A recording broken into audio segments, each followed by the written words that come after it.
Hello students, सैनिक ITI YouTube channel में आप लोगों का स्वागत है। और मैं आपका इंस्ट्रक्टर प्रदीप कुशवाहा आज रोजगार कौशल यानी कि एम्प्लॉयबिलिटी स्किल की क्लास लेकर आया हूँ। ये class first year all trade, एक बार फिर से बता रहा हूँ, ये जो क्लास है ये फर्स्ट ईयर ऑल ट्रेड मतलब सभी विद्यार्थियों की, फर्स्ट ईयर के सभी विद्यार्थियों के लिए है। तो जैसा कि हमने रोजगार कौशल में पढ़ा था और आपको बताया भी था कि हाँ, इसमें जो मॉड्यूल हैं अलग अलग, इसमें टोटल 12 मॉड्यूल हैं। और इस 12 मॉड्यूल में हमने मॉड्यूल नंबर 1 एम्प्लॉयबिलिटी स्किल का इंट्रोडक्शन और दूसरा संवैधानिक मूल्य और नागरिकता, ये दो जो क्लासेस हैं मैंने दो पार्ट में बनाकर मतलब आप लोग को यूट्यूब पे अपलोड की गई थी। और इसमें अब बताया गया था एम्प्लॉयबिलिटी स्किल के बारे में और दूसरे में बताया गया था संवैधानिक मूल्यों के बारे में। उसी क्रम में आज आज मॉड्यूल 3 के बारे में हम लोग पढ़ेंगे। मॉड्यूल 3 में क्या है, 21वीं सदी के कैरियर का कौशल क्या है, 21वीं सदी के करियर स्किल्स क्या क्या होंगे। स्वयं को जाने, व्यवहार और रवैया, आलोचनात्मक चिंतन और निर्णय लेना, कार्यस्थल प्रबंधन, work management and problem solution, समस्या का समाधान।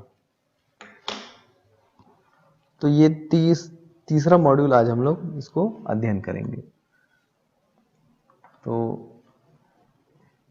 शुरू करने से पहले आप लोग को एक बेसिक चीज बता दूं कि जो एम्प्लॉयबिलिटी स्किल है वो टोटल इसी बात पर निर्भर करती है, इसकी पढ़ाई आप रट कर नहीं कर सकते, इसकी पढ़ाई को आपको समझ के ही करना पड़ेगा। अगर रट्टा मारेंगे तो कोई मतलब नहीं इसको पढ़ने का। ये सब्जेक्ट अपने आप में इतना बेहतर है, इतना निराला है कि इसको रट्टा मारने की आवश्यकता ही नहीं है। इसको आप लोग को अगर मन से पढ़ेंगे, दिल से पढ़ेंगे, तो अपने आप ही कहानी की तरह दिमाग में बैठती जाएगी, एक राजा रानी की कहानी की तरह।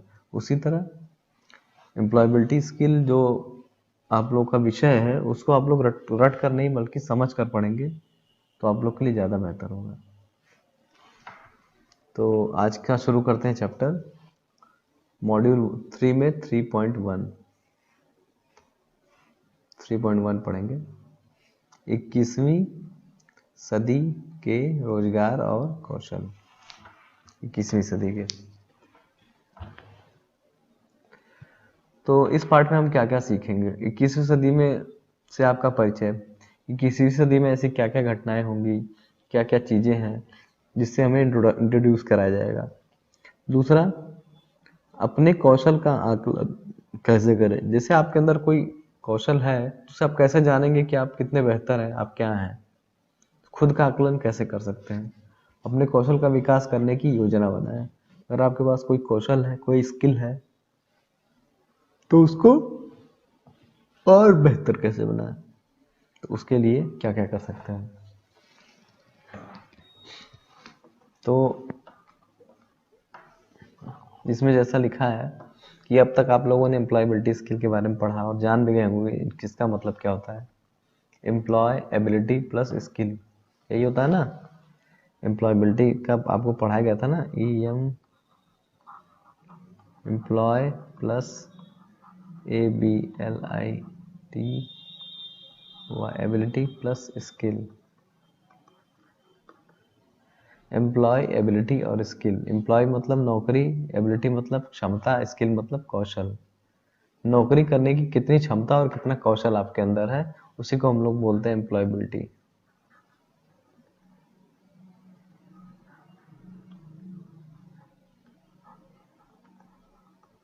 Employability skill.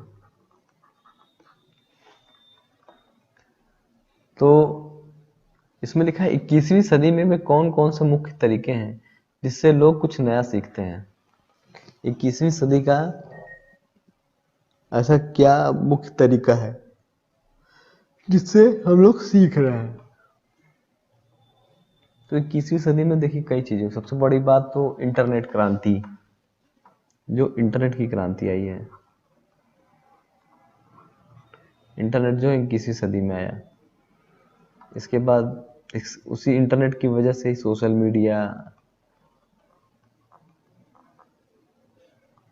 मीडिया,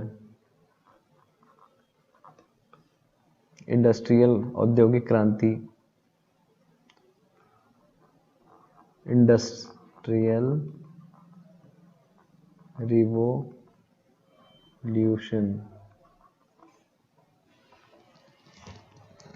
कई तरीके के बदलाव हुए हैं। तो वर्क फ्रॉम होम कभी किसी ने कल्पना भी नहीं की थी कि लोग घर पे बैठ के भी काम कर सकते हैं, मतलब तो वो आज पॉसिबल हो सका है। किसकी वजह से? इंटरनेट की वजह से। तो 21वीं सदी क्या है? और 21वीं सदी में एम्प्लॉयबिलिटी स्किल, रोजगार कौशल के बारे में हम क्या क्या जान सकते हैं। औद्योगिक क्रांति, जैसा मैंने अभी आपको बताया, औद्योगिक क्रांति। औद्योगिक क्रांति क्या होती है? Industrial revolution. इंडस्ट्रियल रिवॉल्यूशन, इसका मतलब होता है औद्योगिक क्रांति।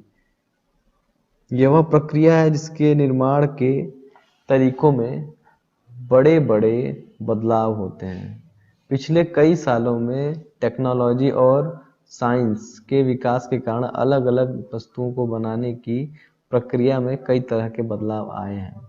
हो सकता है कि हम इसे एक छोटा सा बदलाव माने, लेकिन ऐसा नहीं है। हमने देखा है कि जब भी कोई औद्योगिक क्रांति होती है तो लोगों की जिंदगी पूरी तरह बदल जाती है। उदाहरण के तौर पे जैसे मैं आपको बताता हूँ, जैसे इसमें जो दिया है उदाहरण, कि पहले हमारे दादा दादी बचपन में हाथ से बने खिलौनों से खेलते थे। जैसे जैसे समय बीतता गया, कुछ उद्योगों ने मशीनों की मदद से खिलौने बनाने शुरू कर दिए। मशीनों की मदद से बड़ी संख्या में खिलौनों का निर्माण किया जा सकता है। जैसा कि हम जानते हैं कि बचपन में क्या दादा दादी मिट्टी के खिलौने बना बना के हम लोग को देते थे, हाथी घोड़ा जो भी है। और आज क्या है, हम लोग प्लास्टिक की मोल्ड किए हुए खिलौनों से खेलते हैं ज़्यादातर बच्चे। तो पहले क्या है कि मिट्टी के खिलौने इस्तेमाल होते थे, अब क्या है, प्लास्टिक के होते हैं। तो प्लास्टिक के जो खिलौने होते हैं ना, वो बहुत ज़्यादा किफ़ायती होते हैं और बहुत आसानी से बन जाते हैं और रिसाइकलेबल होते हैं, कि फिर से गलाकर उसे फिर से बनाया जा सकता है। औद्योगिक क्रांति और किसे कह सकते हैं? जैसे मोबाइल। एक टाइम था जब आपके पास याद होगा कि एक बटन वाला मोबाइल हुआ करता था, होता था ऐसा। और ये सबके पास भी नहीं होता था, ये बहुत कम लोगों के पास हुआ करता था मोबाइल, ये बटन वाला, जिससे हम एक किसी को भी कॉल कर सकते थे या मैसेज कर सकते थे। और आज की डेट में क्या है, हमारे पास स्मार्टफोन है, हमारे पास स्मार्टफोन भी है और हम किसी को भी कॉल कर सकते हैं। और ये हमारे ही पास नहीं, सबके पास है, लगभग हर आदमी के हाथ में देखेंगे स्मार्टफोन है। सोचिए, एक इसे ही बोलते हैं उद्योग। पहले ये महंगा हुआ करता था, फिर जब इसको हम लोग उद्योगों में बनाना तेजी से स्टार्ट किया और कई लोग इस बिजनेस में आए, बहुत ढेर सारी कंपनियां, तो ये क्या चीज़ हो गई, ये चीज़ें सस्ती हो गई। तो आज क्या है, मोबाइल बहुत ही आसानी से 4 से 5 हज़ार 6 हज़ार में स्मार्टफोन आपको उपलब्ध हो जाता है। इसी को हम बोलते हैं औद्योगिक क्रांति का विकास। जब इंटरनेट आया, इंटरनेट से हमें पहले बातचीत करते थे, अब इंटरनेट चलाने के लिए मोबाइल की आवश्यकता हुई। बचपन में आपने या आपके दोस्तों के पास किस तरह के खिलौने थे? जो हमारे, तो मेरे पास तो दोनों ही थे, मशीन भी थे और मिट्टी वाले भी थे। दोनों प्रकार के खिलौने थे। मिट्टी के खिलौने भी खरीदता था मैं और प्लास्टिक के खिलौनों से भी खेलता था, जिसमें चाबी भर के चलाई जाती थी। अब देखिए, आइए 4 प्रमुख औद्योगिक क्रांतियों को समझते हैं। 4 औद्योगिक क्रांतियां हुई थी, वो क्या क्या हुई थी 18वीं सदी में? देखिए क्या क्या हुआ था। विकसित वस्तुएं, कॉटन मिल, भाप के इंजन वाली ट्रेन, ये 2 बहुत बड़ी औद्योगिक क्रांति थी। कॉटन की मिल बनाना, मतलब जो सूती कपड़े बनाने वाली मिल होती है, और दूसरा भाप का इंजन जो बनाया गया था। पहली ट्रेन कब चलाई गई थी? 1853 में लॉर्ड डलहौजी ने चलाया था, याद है ना, कोलकाता में। भारत में जो सबसे पहली ट्रेन चली थी 1853 में चली थी। तो एक 18वीं शताब्दी में ही कॉटन का मिल और भाप के इंजन, इनका जो विकास हमारे भारत में हुआ, पहली बार लाई गई। विकसित वस्तुएं और क्या क्या थी? बिजली, कपड़े, कार, दूसरी वस्तुओं की बड़ी मात्रा में उत्पादन, ये 19वीं सदी में शुरू हुआ। 19वीं सदी में हम लोग बिजली बनानी शुरू कर दी, हमने कपड़े बनाने शुरू कर दिए, हमने कार बनाने शुरू कर दी, और भी वस्तुएं अपने देश में बनानी शुरू कर दी थी हमने। उसके बाद 19वीं सदी मतलब हो गया 1900 से लेकर 1999 तक, 20वीं सदी तक। 20वीं सदी तक हमने कंप्यूटर, इंटरनेट और हमारे काम को आसान बनाने वाली कुछ मशीन जैसे एटीएम इत्यादि का निर्माण अपने देश में इस्तेमाल करना हमने शुरू कर दिया था। इसको हमने बोला तीसरी औद्योगिक क्रांति। 19वीं सदी में दूसरी, 18वीं सदी में पहली, दूसरी और तीसरी औद्योगिक क्रांति हुई थी। उसके बाद जो चौथी औद्योगिक क्रांति हुई थी 21वीं सदी में, इसमें क्या हुआ था? लोगों के काम करने के लिए रोबोट, इंटरनेट आधारित नौकरियां पूरी दुनिया में इंटरनेट और तकनीक के माध्यम से जुड़ गई। इसे 4.0 भी कहा जाता है, चौथी औद्योगिक क्रांति। इस समय हमारा देश, हम लोग इस सिचुएशन में है, चौथी औद्योगिक क्रांति के स्टेज पर हम लोग जी रहे हैं। अब ऐसे कार्य और कौशलों का चयन कीजिए जो 21वीं सदी में नौकरी पाने के लिए बेहद जरूरी है। आज के टाइम में अगर आपको नौकरी चाहिए तो आपके पास क्या क्या कौशल होना चाहिए? तो सबसे पहला जो है, जैसे इसमें सारा कुछ दिया हुआ है लगभग, टाइपिंग का कौशल, हार्डवेयर स्किल्स,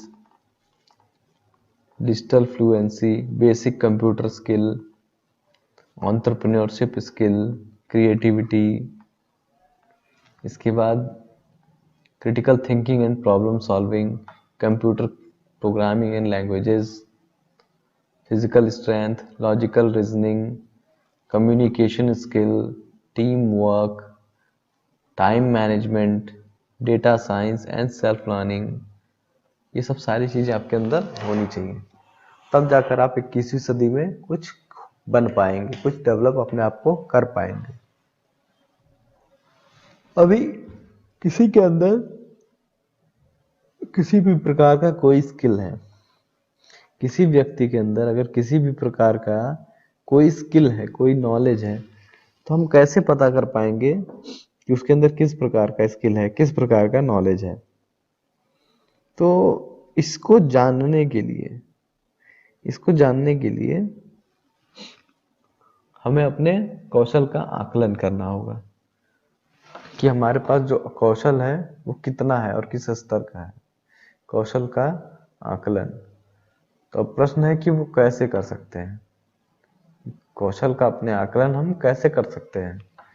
तो अपने करियर के विकास के लिए अपने कौशलों को नियमित जांच और मूल्यांकन जरूरी है, जहां कौशल को आंकने के अलग अलग तरीके दिए गए हैं। जैसे कि उदाहरण 1 में देखिए, अपने व्यावसायिक कौशल हार्ड स्किल और व्यवहारिक कौशल सॉफ्ट स्किल की एक सूची बनाएं। तो जैसे एग्जांपल के तौर पे व्यवहारिक स्किल 60 मिनट में 60 शब्द, 1 मिनट में 60 शब्द टाइप कर लेता है। कोई व्यक्ति 1 मिनट में 60 शब्द टाइप कर लेता है। व्यवहारिक कौशल क्या है? सॉफ्ट स्किल, तेजी से सीखना, कि वो तेजी से कोई भी चीज सीख सकता है। तो इसके पास 2 स्किल हैं। हार्ड स्किल में क्या है? 60 शब्द टाइप करना, और सॉफ्ट स्किल में तेजी से सीखना। अपने कौशल की कमियों को पहचाने। अब आपके अंदर पास जो भी कौशल था उसमें कमी क्या थी? मुझे MS एक्सेल सीखने की जरूरत है। उसको ये लगता है, जो उससे भी 60 शब्द प्रति मिनट टाइप करना आता है, उसको भी महसूस होता है कि मुझे MS एक्सेल सीखना चाहिए। उस कौशल के बारे में रिसर्च करें जिसकी आपके काम में बहुत जरूरत है।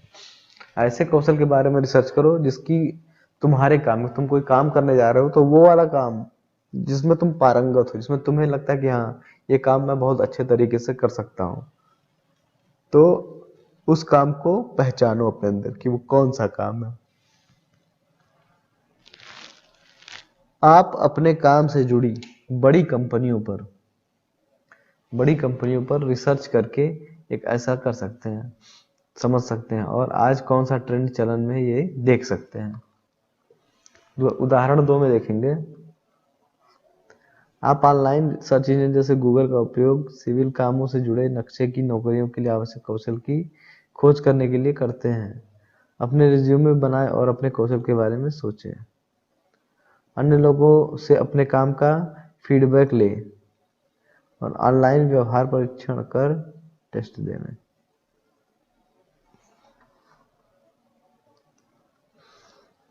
आइए समझते हैं कि जो आपके अंदर स्किल है उसका आकलन, उसका टेस्ट कैसे किया जाता है। ज्यादातर हम लोग यही सोचते हैं कि जो व्यक्ति कोई बुद्धिमान है, यदि कोई व्यक्ति या तो बुद्धिमान होगा या तो नहीं होगा। हम दो तरह से सोचते हैं, उस व्यक्ति अगर बुद्धिमान होगा या तो वो बुद्धिमान नहीं होगा। हम इसे स्कूल या कॉलेज के अंकों के आधार पर, स्कूल या कॉलेज में क्या होता है, आपको 100 में से 50 मिले तो मतलब ये कम बुद्धिमान है, 100 में से 60 मिले मतलब एवरेज है, 100 में से 80 मिल गए मतलब तेज है पढ़ने में। इस तरीके से हम लोग आकलन करते थे अंकों के आधार पर, टेस्ट में जो नंबर मिले हैं। तो लेकिन सोचने का तरीका जो होता है वो सही नहीं होता। हमारा जो किसी की स्किल का जो आकलन करना होता है, आकलन हमेशा उसके इंटेलिजेंस या स्मार्टनेस को 8 श्रेणियों में बांट कर किया जाता है। उसको 8 श्रेणियों में बांटा जाता है। नंबर के आधार पर आप किसी को तय नहीं कर सकते वो कितना इंटेलिजेंट या स्मार्ट है। कोई गणित में कमजोर होता है लेकिन शारीरिक कौशल, खेल, भारोत्तोलन, वेट लिफ्टिंग, योग आदि में मजबूत हो सकता है। यदि कोई भाषा कौशल में कमजोर हो पर संगीत कौशल में बहुत अच्छा हो सकता है। तो इसलिए आगे जब से कोई आपसे आपकी ताकत पूछे तो आप इन्हें 8 प्रकार की स्मार्टनेस के आधार पर जवाब दे सकते हैं। अब इसमें अलग अलग चीजें हैं, जैसे कि म्यूजिकल स्मार्ट, कोई आदमी को म्यूजिक की अच्छी जानकारी तो उसमें स्मार्ट है। बॉडी स्मार्ट, कोई किसी का फिजिक बॉडी बहुत अच्छी है तो उसके अकॉर्डिंग अपने आप को बता सकता है। एक होता है पिक्चर स्मार्ट। सेल्फ स्मार्ट मतलब क्या होता है, पिक्चर विजुअल सेपरेशन, जिसका लुक बहुत अच्छा हो उसको हम बोलते हैं पिक्चर स्मार्ट। एक होता है आपका लॉजिक स्मार्ट, लॉजिक मैथमेटिकल, जिसका मैथमेटिकल पोर्शन बहुत स्ट्रांग हो, कैलकुलेशन बहुत अच्छी आती हो जिसे, उसको हम बोलते हैं कि इसका आदमी का लॉजिक बहुत तगड़ा है, तो वो स्मार्ट आदमी है। नेचर स्मार्ट, एक होता है नेचर स्मार्ट। नेचर स्मार्ट मतलब जो प्रकृति से संबंधित उसको बहुत अच्छी जानकारी हो, प्राकृतिक से संबंधित, खेती के बारे में और इन्वायरमेंट के बारे में और प्रकृति मतलब उससे रिलेटेड जो भी हमारे आसपास जो भी घटनाएं घटित होती हैं, जलवायु परिवर्तन के बारे में, इन सब चीज़ों की जो बेसिक जानकारी है उसके अंदर अच्छी है, उसको हम लोग कह सकते हैं कि ये पर्सन जो है वो नेचर स्मार्ट है। Self smart, interpersonal. Self smart का मतलब होता है कि आप अपना कार्य करने में कितने अच्छे तरीके से किसी कार्य को संपादित करने के लिए एफर्ट लगाते हैं, खुद का कार्य करने के लिए, और उसको कितने बेहतर तरीके से, कितनी कम श्रम में और अधिक से अधिक आउटपुट, मतलब कम समय में कम श्रम में ज्यादा से ज्यादा आउटपुट आप कैसे प्राप्त कर सकते हैं, उसी को बोलते हैं हम लोग सेल्फ स्मार्ट। और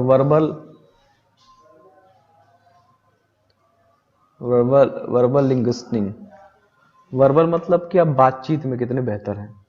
जैसे कि आपकी, कुछ लोग क्या होता है पढ़ने में बहुत तेज तो नहीं होते लेकिन जो उनका कम्युनिकेशन स्किल है, जो बातचीत का तरीका है वो बहुत अच्छा होता है, तो वो उस अपने बातचीत से, अपने जिनकी बातों में वजन होता है उससे लोगों का मन मोह लेते हैं। जैसे कि नेता नेता क्या होते हैं, लीडर। जैसे आपके मोदी जी को ही ले लो आप, जो मोदी जी हैं वो कितनी पास है, शायद उन्होंने जो भी, शायद 10वीं पास है मेरे ख्याल से, उन्होंने खुद एक इंटरव्यू में बताया। तो 10वीं पास आदमी है लेकिन जब वो बात बोलते हैं तो पूरा देश उन्हें सुनता है। इसी को क्या बोलते हैं, वर्बल, जो उनकी बोलने की कला है वो बहुत बेहतरीन है। तो उन्होंने क्या किया, पढ़ाई लिखाई से अपने आप को बेहतर नहीं बनाया, अपनी पर्सनालिटी, अपनी बातचीत के तरीकों से। तो ये चीजें उन्हें आगे लेकर जाती हैं। इंटरपर्सनल रिलेशनशिप, जैसे कुछ लोग कहते हैं कि आपके अंदर क्या क्वालिटी है, तो कुछ लोग क्या होते हैं, व्यवहारिक होते हैं, मतलब एक दूसरे की बहुत मदद करते हैं, दूसरों का ख्याल रखते हैं। तो ऐसे लोगों का आप देखेंगे ना, ग्रुप सर्कल बहुत स्ट्रांग होता है, उनको जानने पहचानने वाले और उनके ख्याल रखने वाले बहुत ज्यादा लोग होते हैं। अगर उनके साथ कोई भी घटना घटित हो जाए तो लोग तुरंत उनसे, उनका हालचाल लेने, उनसे मतलब उनसे इतने ज्यादा लोग कनेक्ट रहते हैं, कुछ भी घटना घटित होती है तो तुरंत लोग उनसे फीडबैक लेते हैं, उनसे बातचीत करने लगते हैं, उनका हालचाल लेने लगते हैं। जबकि ये क्या होता है, यही आप सेल्फिश है, ज्यादा समाज से मतलब नहीं रखते, तो अगर आपको कुछ हो भी जाएगा तो आपको देखने के लिए कोई नहीं आएगा। तो ऐसे लोग क्या होता है कि हमेशा समाज को पहला महत्व देते हैं, तो समाज भी इन्हें हमेशा प्रथम महत्व रखता है। कोई भी कार्य होता है तो उसमें अगुआ बन के आगे आते हैं, कोई भी सामाजिक कार्य होता है तो उसमें हमेशा फर्स्ट, अग्रणी बनकर रहते हैं। तो इसी को बोलते हैं इंटरपर्सनल रिलेशनशिप, कि लोगों से बहुत अच्छा व्यवहार बनाकर रखते हैं। तो ऐसे लोग मार्केटिंग में सक्सेसफुल होते हैं। तो जिनके इंटरपर्सनल रिलेशनशिप अच्छे होते हैं वो कभी फेल नहीं होते। तो इस प्रकार का नेचर, अलग अलग टाइप के नेचर जो होता है सबके अंदर होता है। तो आप इन आठों के आधार पे अपने आप को जज कर सकते हैं कि आप किस फील्ड में अच्छे हैं। मान लीजिए आपके अंदर म्यूजिक भी नहीं है, आप सुंदर भी नहीं है, आपके अंदर सेल्फ स्मार्ट भी नहीं है, लॉजिक भी नहीं है, ये भी नहीं, लेकिन आपके अंदर नेचर की बहुत अच्छी नॉलेज है, आपके अंदर जो नेचर है उसकी बहुत बढ़िया नॉलेज है। तो आप क्या कर सकते हैं, नेचर से आप उससे, नेचर संबंधित जानकारी अगर आपके अंदर अच्छी होगी तो आप स्मार्ट खेती कर सकते हैं। स्मार्ट तरीके से कोई भी नेचर से संबंधित कोई ऐसा काम कर सकते हैं। स्मार्ट खेती जैसे केले की खेती कर सकते हैं, पपीते की खेती कर सकते हैं, क्योंकि आपको उसके बारे में बहुत अच्छी जानकारी है। उस जानकारी का फायदा उठाकर आप कर, या तो आप वो बन सकते हैं, काउंसलर बन सकते हैं। काउंसलर मतलब कि लोग आपसे राय लें, उसे बोलते हैं काउंसलर। काउंसलर अच्छी खासी कमाई करते हैं। किसी चीज, काउंसलर क्या होते हैं, जैसे बहुत सारे लोग होते हैं मनोवैज्ञानिक जो होते हैं, वो भी क्या होते हैं, काउंसलर होते हैं। तो काउंसलर की तरह ऐसे आप कार्य कर सकते हैं कि लोगों को राय दे सकते हैं कि आपको किस प्रकार की मिट्टी में किस प्रकार की फसल बोनी चाहिए, आपका अगर ऐसा क्षेत्र तो आप लोग को किस प्रकार का पेड़ लगाना चाहिए। तो आप नेचर से संबंधित सारी जानकारियां लोगों को प्रोवाइड कर सकते हैं, अच्छा काउंसलर बन सकते हैं। अब जैसे उन्हीं चीजों को यहाँ पर डिटेल में समझाया गया है। जैसे पिक्चर स्मार्ट क्या है, पिक्चर स्मार्ट के बारे में बहुत ही एकदम सटीक लाइनों में लिखा है। अपनी खुशी के लिए पढ़ना लिखना, पहेलियां सुलझाना में महारत हासिल होना, चित्र ग्राफ चार्ट को अच्छी तरीके से समझना, और ड्राइंग पेंटिंग और कला का आनंद लेना, आसानी से पैटर्न को पहचानना, इसको बोलते हैं हम लोग क्या, पिक्चर स्मार्ट। वर्ड स्मार्ट मैंने आपको बताया था, जो वर्बल जिनका अच्छा होता है, बोलकर लिखी गई जानकारी को याद रख, कही लिखी या कही गई जानकारी को याद रखना, अपनी खुशी के लिए पढ़ना लिखना, वाद विवाद या भाषण देना, अच्छी चीजों को अच्छी तरह से समझने में सक्षम होना, कहानी सुनाते समय हंसी मजाक करना। लॉजिक स्मार्ट, बेहतरीन समस्या का समाधान कौशल, और एब्स्ट्रैक्ट विचारों के बारे में सोचना और बात करना, वैज्ञानिक प्रयोग के बारे में बात करना या उसका एक्सपेरिमेंट करना, मुश्किल गणनाओं का हल करना। बॉडी स्मार्ट, नृत्य और खेल कूद में कुशल, अपने हाथों से चीजें बनाने में खुशी महसूस करना, बेहतरीन शारीरिक समन्वय, सुनने या देखने के बजाय करके याद रखना। म्यूजिकल स्मार्ट, गायन और वाद्य यंत्र बजाने में सक्षम होना या सुनने में उसको बजाने या खुशी महसूस करना, संगीत पैटर्न और स्वर को आसानी से पहचानना, गाने और धुन याद करना, संगीत संरचना, लय और नाटक की अच्छी समझ होना। पीपल स्मार्ट, अच्छी तरह से मौखिक संवाद करना, गैर मौखिक संवाद करना, किसी स्थिति को अलग अलग दृष्टिकोण से देखना, दूसरों के सकारात्मक रिश्ते बनाना, दूसरों के साथ अपने समूह में झगड़े सुलझाना, ये काम होता है पीपल स्मार्ट का। सेल्फ स्मार्ट क्या होता है, अपनी ताकत और कमजोरियों का अच्छी तरह विश्लेषण करना, सिद्धांतों और विचारों का विश्लेषण करना, आत्म जागरूकता की बजाय बेहतरीन समझ रखना, अपनी प्रेरणा और मोटिवेशन भावनाओं के आधार को समझना। नेचर स्मार्ट, वनस्पति विज्ञान, जीव विज्ञान, प्राणी शास्त्र जैसे विषयों में रुचि रखना, जानकारी को आसानी से कैटलॉग करना, कैपिंग, गार्डनिंग, हाइकिंग और बाहर घूमना, ऐसे विषयों में कोई रुचि न लेना जिनकी प्रकृति से कोई संबंध नहीं हो। इसको हम बोलते हैं नेचर स्मार्ट। तो आपकी स्मार्टनेस किन किन क्षेत्रों में है, आप अपने बारे में बताइए। तो अगर मैं बताना चाहूँ तो जो मेरी स्मार्टनेस है, मैं यहाँ तक अपने आप को जानता हूँ, तो मैं आपको बता सकता हूँ, वर्ड स्मार्ट मैं बोल सकता हूँ अपने आप को। वर्ड स्मार्ट,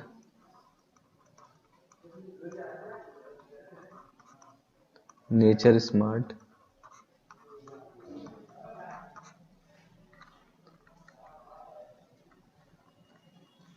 वर्ड स्मार्ट हूँ, नेचर स्मार्ट हूँ,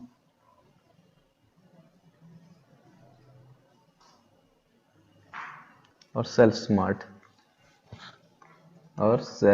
स्मार्ट। इन 3 चीजों में मैं अपने आप को समझता हूँ।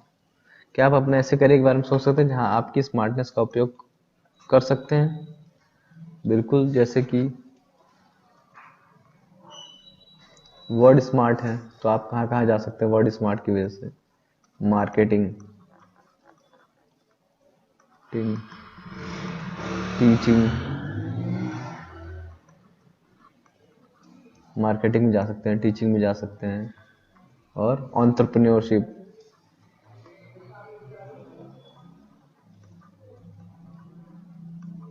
एंटरप्रेन्योर बन सकते हैं, उद्यमी बन सकते हैं, ऐसे कई कार्य कर सकते हैं। ये मैं अपने बारे में बता रहा हूँ, आप अपने बारे में सोचिए। ये अपनी अलग अलग अपनी अपनी राय है। जैसे जो जो आप पढ़ रहे हैं ना, हर इंसान अलग अलग तरीके से सोचता है और समझता है। तो ये मेरी अपनी राय है। ये जो मेरी अपनी राय है कि मैं जो अपने आप को आकलन कर रहा हूं, तो मैं अपने आप को कहां कहां पर रख रहा हूं। तो आप भी अपने आप को आकलन कीजिए कि आप के अंदर स्मार्टनेस अगर है, ऊपर जो 8 टाइप की स्मार्टनेस दी गई है, तो आपके अंदर किस किस टाइप की स्मार्टनेस है और आप उसे किस किस फील्ड में इस्तेमाल कर सकते हैं। जैसे मैंने अभी आपको बताया, मैं वर्ड स्मार्ट हूँ, तो मैं उसका उपयोग मार्केटिंग, टीचिंग एंड एंटरप्रेन्योर में कर सकता हूँ। सेल्फ स्मार्ट तो खुद के लिए ही है। नेचर स्मार्ट में भी आप खेती कर सकते हैं, गार्डनिंग कर सकते हैं, घरों में अपना उपयोग में ला सकते हैं। तो ये सारी चीजें आपको बेहतर इंसान बनाती है। ये बहुत बेहतरीन चीज इसमें लिखी गई है। जो 8 चीजें हैं ना, जो ये 8 चीजें हैं, बहुत अच्छी तरीके से समझाई गई हैं। अपने आप का स्व आकलन आपको कैसे करना है। तो ये 8 चीजें आप जरूर पढ़िए। देखिए, इस पूरे चैप्टर में यही 8 पॉइंट है जो सबसे इंपॉर्टेंट है। इन चीजों का आपका विशेष रूप से ध्यान रखना है। Picture smart, word smart, logic smart, body smart, music smart, people smart, self smart, nature smart. तो आज हम लोगों ने क्या क्या सीख लिया? 21वीं सदी में एम्प्लॉयबिलिटी स्किल, उन कौशलों के बारे में जो आज के समय में रोजगार और काम में सफल होने के लिए अत्यधिक आवश्यक है। जैसे डिजिटल कौशल, entrepreneur skill, interpersonal skill, life skill और करियर स्किल। उसके बाद अपने कौशल का नियमित मूल्यांकन हमारे करियर को आगे बढ़ाने में मदद करता है। हमने जिस काम को अपना करियर चुना है, उसके लिए अपने कौशल का विकास करने से हमें नौकरी या कारोबार में आगे बढ़ने में मदद मिलती है। तो जो भी काम आपको आता है, उसी को अगर उसी फील्ड में अगर आप नौकरी करते हैं ना, तो फिर आप कभी बोर नहीं होते और उस काम को बहुत अच्छे तरीके से करना जानते हैं कि आपको इस काम को और अच्छे तरीके से कैसे कर सकते हैं। इसलिए हमेशा उस काम को चुनिए जिसमें आपका मन लगे। यहाँ पर कहने का तात्पर्य यही है। और अपडेट रहिए, मतलब कंप्यूटर की नॉलेज होनी चाहिए, डिजिटल नॉलेज होनी चाहिए। आपको आज के समय के हिसाब से आपको अपडेट रहने की आवश्यकता है। तो यहाँ पर हम जो मॉड्यूल का 3.1, चूंकि ये कई टॉपिक में है, अलग अलग है, जो तीसरा मॉड्यूल है कई खंडों में है, तो जो इसका पहला खंड है 3.1, वो यहाँ पर हम कंप्लीट करते हैं। तो इससे संबंधित आप लोगों को कोई भी डाउट होगा तो कमेंट बॉक्स में कमेंट करके अपना सवाल आप मुझसे पूछ सकते हैं, और जिसका मैं आपको जवाब भी दूंगा। हालांकि इसमें ऐसा कुछ है नहीं कि जो आपको समझ में ना आए, लेकिन फिर भी अगर आपको लगता है कि कोई डाउट रह गया, कोई प्रॉब्लम रह गई, तो उसमें आप मुझे पूछ सकते हैं। और चैनल पे लगातार अपना स्टडी जारी रखिए। सैनिक ITI पे आप लोग जाकर जितने भी रीडिंग कंटेंट हैं, स्टडी कंटेंट है उसको पढ़ते रहिए और अपना ज्ञानवर्धन करते रहिए। तब तक के लिए गुड बाय।